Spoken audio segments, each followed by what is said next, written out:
2023 était une année pour Managem qui a été très impactée par un contexte macroéconomique qui a été très instable, par une inflation forte, par des cours sur les métaux et en particulier le cours du cobalt et les métaux de base qui ont été en forte baisse, quoi. Voilà. Donc tous ces événements ont impacté en fait les résultats de Managem en 2023.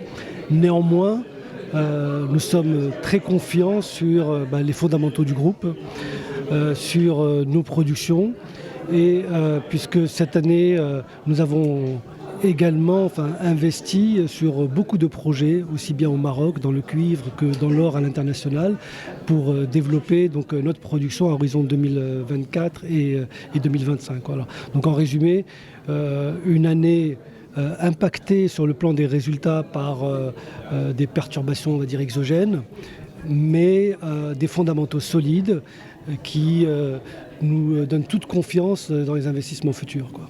Sur les projets futurs, je parlerai sur un horizon de 2 temps. D'abord, sur le futur immédiat pour nous, c'est 2025.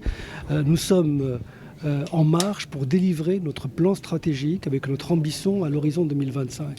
Et ce plan-là consiste à faire rentrer en production 2 grands nouveaux projets. Un projet de cuivre, c'est le projet Kizeft au Maroc.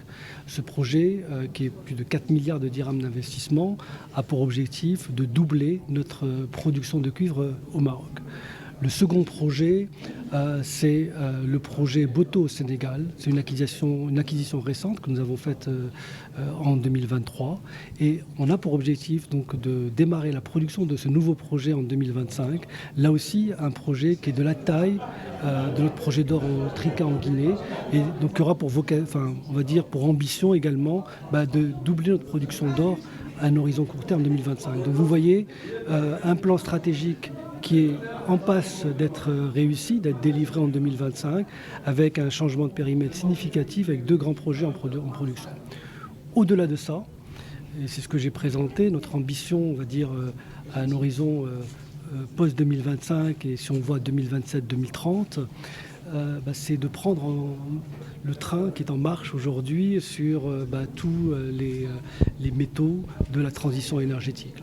Et donc là, nous avons une ambition forte et ferme d'abord de nous investir sur les métaux essentiels à cette transition énergétique. On parle de cobalt, de cuivre, de manganèse, de terres rares par exemple, et également d'aller plus en aval de dans la chaîne de valeur, c'est-à-dire non seulement d'extraire ces métaux-là, mais également de les raffiner au service de l'industrie de la transition énergétique.